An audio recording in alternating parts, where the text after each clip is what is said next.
Bonjour, bonsoir, bande konanga lisolo Congo. Lelo, deuxième partie émission nanga, tobenga gango si coup sur coup. Ngana tuni moto à répondre. Bo s'abonner massivement.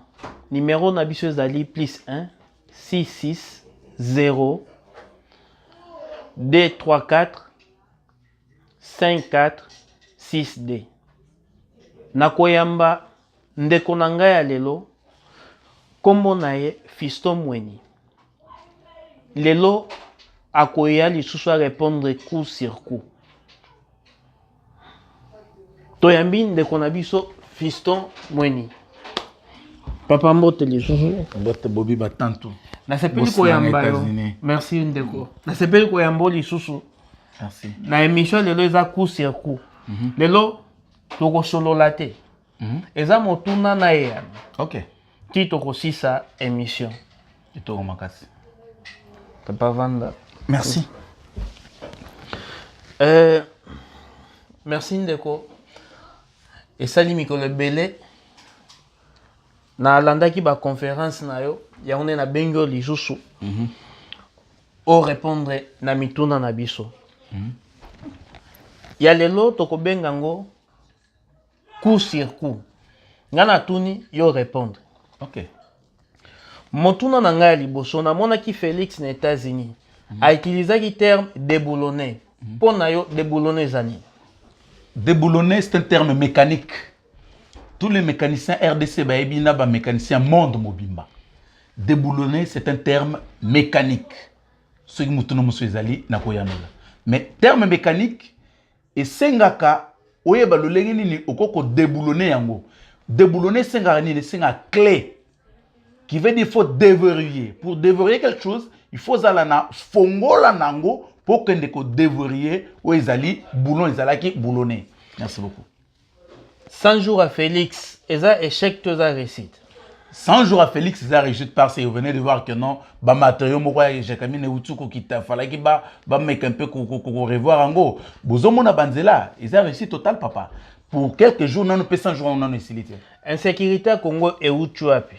Insécurité à Congo et utika na maboko ba congolais ba momoko parce que c'est toujours les congolais au bazali tout autour, il y a bateau bazana ruse. Baki soutenir bango na mayele na babwanya na baide kula tsibangano voilà katangi zalaka boye voilà est zalaka boye voilà banundu zalaka boto kota nanga c'est toujours les congolais papa. Descente à Félix na Lubumbashi toyoki balobi balingi ba permité ba officier pona yo elaki sini. C'est bien fait, c'est bien agi. Voilà le pourquoi analandaka président ou Félix Antoine Tshisekedi un jour lobaka batu bazomonanga na zamaelete mais avec un peu officier, je zalaka officialité. Abi batu bazomonanga na maelete mais na ko surprendre bango. Là où il est soga l'année ils on comprendre là on a le beli. C'est parce que a comprenait qu'il le ligne déjà bateau. Normalement, il faut qu'il y ait une permutation pour permettre pour la sécurité na sécurité République démocratique du Congo. Chance boni au PC Vital Kamerhe et à Félix. Ah oui, Vital Kamerhe VK, bien sûr, na que bato peut-être quoi cano les sous-pendate et beaucoup de personnes comme si aux alaka toujours risé mais moi je sais nazalaka na quelques temps na passé na UNC je connais la tête de Vital Kamerhe. Vital Kamerhe n'est pas ce qu'on pense mais Vital Kamerhe c'est la tête. RDC et na muto na Vital Kamerhe. Vital Kamerhe est sorti na entrée. Dans la PC temps belé pemé na Félix, je sais que non peut-être en 2023 on va toujours ensemble tina ndenge ba comme un peu ko vendre Congo makamo bonga. Chance boni topé ça monsieur Kabila na Kinshasa. Pour monsieur Kabila, normalement vous devez savoir que non Kabila Kabanga beaucoup d'argent, c'est un milliardaire. Bo sepelaté lelo peut-être o ezali mboka o akendaki ko wazulu exil par-ci par-là o ezali Dubaï. Congolais konimate mboka no ebima pour que servir na mboka mususu. Pourquoi pas qu'on permettre Joseph Kabila za la peine à Congo wana azombo wana investir en pour na mbongo wana bino pe bo se retrouver nango parce que aujourd'hui akena Dubaï pour nos exil. Et ça tu n'as des faveurs na bino. C'est votre argent qui est sorti. Et pour nanga je ne veux pas le mal ya Joseph Kabila Kabanga na mboka wana. De toutes les façons ce n'est pas seulement Joseph. Ils ont entourage à Joseph. Abana, il a toujours chaque jour.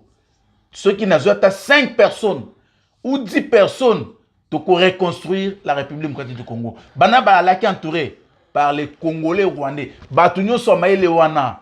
Ce sont des traîtres du pays. Gentini Ngobi, la gouverneure, avait la Kinshasa. Au PC chance boni. La Mouké voté, FCC voté, mais ils a DSMPT. Le choix qui n'a DSMP, le choix qui n'a Yumbi, on a Kinshasa.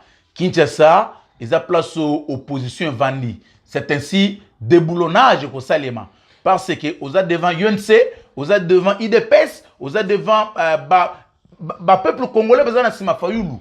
Vous allez revoir Yopé, vous allez le malam. Président a Longoli, détachement. Pour Nayo et Zanine. C'est un stratège, c'est un diplomate. Tout ce qu'il est en train de faire, Azalina ko raisonner il y a quoi faire asseoir Mboka. Et pour votre information, peut-être ceux qui a autorisé qui, comme on a fait le banasala bamakele, les meeting, tout ça. Mais aujourd'hui, le bac non, à permettre les sous-soutés pour n'abattre le tribalisme. Cela veut dire, ceux qui font là, ils ont les sous le lenga qui n'est qui n'a pas salaboé. Là, bah pour faire voir ma benaï. Pour la unité Congo, Tolobani. Pour la unité Congo, moi je vais appeler M. Fayoulou, je vais appeler Jean-Pierre Mbemba, Moïse Katumbi, Batouana Bazaba, Grand, Yamboka, Batou Nyonso Bavanda Basangana. Nabisope. Nabisope. Mais toi aussi tu es très important parce que tout ce que tu es en train de faire. Oui. Vous allez Nabisope. Soka bengi banga benga pe Nabiso. Asa benga kibiso bana poto, alobaki tozonga. Toke nous allons ensemble naé. Mais tous allez kobenga bato tozolo mona kana balinga va se rebeller pour des avantages à Moka. Mais to benga peut-être que Martin Fayoulou revient parce que le belep so clairement que bah ndakuna yo ils ont fonctionné déjà dans RDC. Hein, Faden House. Bien qu'afuta ba taxi. Félicitations Félix Sekedi. Chilombo. Faden House ils sala na mais la sucré kuna des places na rouler attendre à Kinshasa. En tout cas, merci Ndeko Abisof. Fiston Mweni. Bobby Batanto. En tout cas, na remercier yo. Odaki excellent. C'est à moi de vous remercier mon ami. Hazard Ezate. Merci. Continuez dans la conférence, continuez à Rukamba. Batouba comprendre politique à Congo ezalini. Merci. Pona lelo, tosuki wana, bola nabiso na YouTube.